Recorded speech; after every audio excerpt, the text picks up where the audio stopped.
5,000 बोसोरनि सिगांनिफ्रायनो दिनै संसार जाबोनाय रायजो जाबोनाय BPF हान्जा BP पलिटिकल पार्टिया माला जोनोम जाया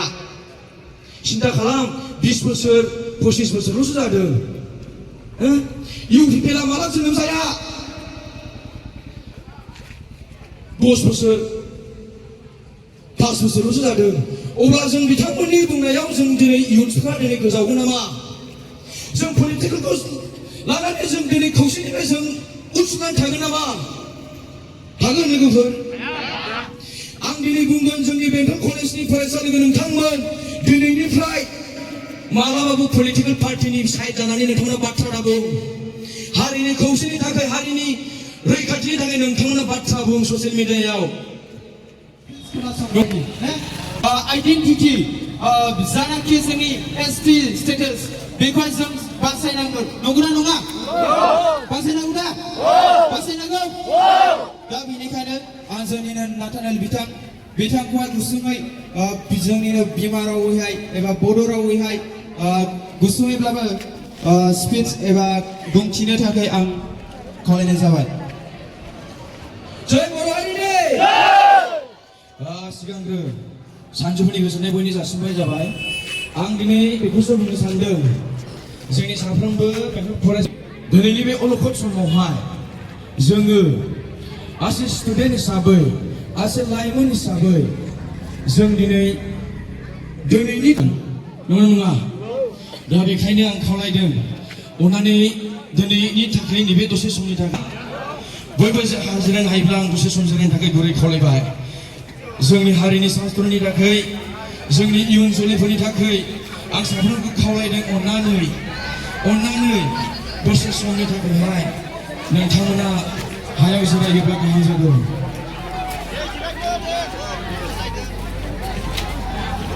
नोंथांमोना दसे समनि थाखाय जिरायोब्ला आं गाहाम मोनगौ बियो दिन्थिफानाय नङा सोरबा बुंदों राजनितिक पावारखौ लानानै पलिटिकेल पावारखौ लानानै जोंनि स्टुडेन्टफोरनि धर्ना होनाया जोंनि दिन्थिफानायसो बियो माब्लाबाबो जानो हाया जोंनि फरायसालिनि नोंथांमोन दिनै दिन्थिफादोंब्ला जोंनि बड'लेण्ड इउनिभार्सिटि बिदा बिब'मोना मानो दिन्थिफादों नङा बिसोरो एग्जाम होनो गोनांमोन बिथांमोना बेखौ लिराखै मा बिथांमोना दिन्थिफादों नामा जोंनि गुवाहाटी इउनिभार्सिटिनि जोंनि बिदा बिब'फोरा दिनै धर्ना खालामदों मा बिथांमोनाबो दिन्थिफादों नामा नङा बिथांमोनाबो दिन्थिफायाखै दिनै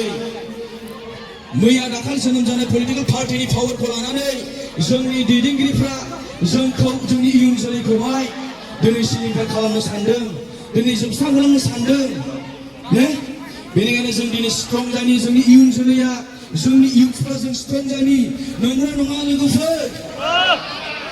नोंथांमोना रेडि नंगौना नङा नोंथांमोना रेडि नंगौना नङा दिनै जों आं सिगाङाव गावखौमोन थाखाय गुरै खावलायबाय सिगाङाव जायगा दंबावो अननानै साफ्रोमबो लोगोफोरखौ सिगाङाव गावखौमोन थाखाय गुरै खावलायदों दिनै बयबो मिथिनांगौ गोनां नोंसोर मोनथिना मोनथिया मोनसे समाव सारा आसामा जोंनि बर'निसो रायजोमोन नंगौना नङा सारा आसामा जोंनि बर'निसो रायजोमोन दिनै जों जारिमिनाव जों नुनो मोनो दिनै 5,000 बोसोर सिगां बे आसामा बर'निसो रायजोमोन नंगौना नङा दिनै गुबुन जाथिफ्रा गुबुन हारिफ्रा फैनानै जोंनि माखासे एरियाफोरखौ दिनै सेनानै लादों जोंखौ गादबदों दिनै जोंनि बर'आ बेबायदि मानसि बेबायदि सुबुंफोर नंगौना नङा दिनै बयखौबो समानै होजानो लुबैयो मानो अननाया बारा जोङो गनायनानै थायो जों गनायनानै लानानै थानो हायो नंगौना नङा जेब्ला जोंनि बर' राजाफ्रा जेब्ला सासन खालामबाय थादोंमोन बै समाव आहमफ्रा मेमारिनिफ्राय फैदों नंगौना नङा बिथांमोना फैनानै जोंनि राजानि सिङावहाय बिथांमोना लेबार हिसाबै खामानि मावफैदोंमोन नंगौना नङा लेबार हिसाबैसो खामानि मावफैदोंमोन दिनै बिथांमोनाबो जोंनि मोन्थाइखौनो सेनानै लादों दिनै जों फैनानै जोंनि बर'नि अबस्थाया माबायदि जाफैदों सारा आसामानो जोंनिसोमोन दिनै मा खालामनांगौ जों बिनो गोनां जादों भारत सरकार आसाम सरकारनाव जों बिनो गोनां जादों खुलिनो गोनां जादों अब्लाबो जों खुथिसेयावबो बिसेयावबो जोंनि गोबां जोहोलावफ्रा दिनै थैदों मुंख्लं जालांदों अब्लाबो दिनैहाय फिसा 5 मोनब्रैल' डिस्ट्रिक्ट दिनैसो बारायदेरदों 5 डिस्ट्रिक्ट जों मोननानै जोंनि बर'फ्रा दिनै रायजो जानो गोनां जादों जोंनि थाखाय दुखु गोनां नंगौना नङा बे बाथ्राया आं दिनै लिडारफोरखौसो बुंगोन दिनै बिथांमोना गावसिनि पलिटिकेल लाबा-लाबनि थाखायहाय थाखानाय एसटिफ्रा जेबो खहा जायालासे एसटि होयोब्ला जोंहा जेराव जेबो बुंनांगौ गैया बे बाथ्राखौ बिथांमोना बुंगासिनो दङ नंगौना नङा अब्ला मा सानदों नामा बिथांमोना जोंनि इयुन जोलैनि थाखाय बिथांमोना सानदों नामा बिथांमोननि दिनै पलिटिकेल पावारा दिनै दं गाबोन गैया नंगौना नङा लोगोफोर दिनै दं गाबोन गैया जोंनि बर'आ 5,000 बोसोरनि सिगांनिफ्रायनो दिनै संसार जाबोनाय रायजो जाबोनाय बिपिएफ हानजा बिपि पलिटिकेल पार्टिया माला जोनोम जाया सिन्था खालाम 20 बोसोर 25 बोसोरल'सो जादों इउपिपिएलआ माला जोनोम जाया 10 बोसोर 5 बोसोरल'सो जादों अब्ला जों बिथांमोननि बुंनायाव जों दिनै इयुनफ्रा दिनै गोजावगोन नामा जों पलिटिकेलखौ लानानै जों दिनै खौसेनिफ्राय जों उथ्रिनानै थागोन नामा थागोन लोगोफोर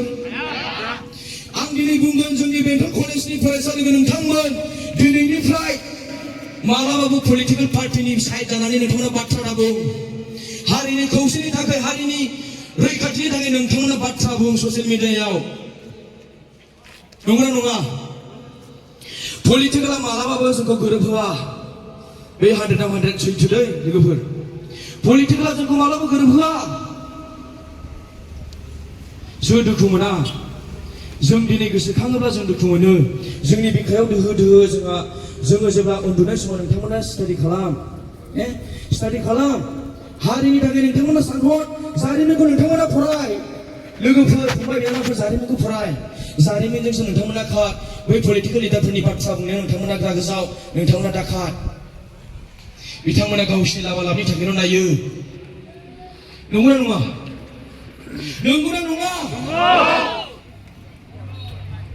दिनै बिथांमोना गावसिनि लाबा-लाबनि थाखाय नायाखैमोनब्ला मानो थाखानाय एसटिआ जेबो खहा जायाब्ला एसटि होनायाव जोंहा जेबो बादा गैया बे बाथ्राखौ मानो बुंनो हायाखै बिसोरलाय दिनै जोंहा बर'निफ्राय एमपि दङ केबिनेटआव एमएलएफोर दंहैयो दंहैना गैया दिनैसिम बिथांमोना बाथ्रा फंसे बुङाखै मानो बुंनो हायाखै बिसोरलाय फैबाय थानाय समाव इलेक्सन दङ बिसोरना फैबाय थानाय समावहाय गावसिनि पावारा फैफिननांगौ बिसोरनो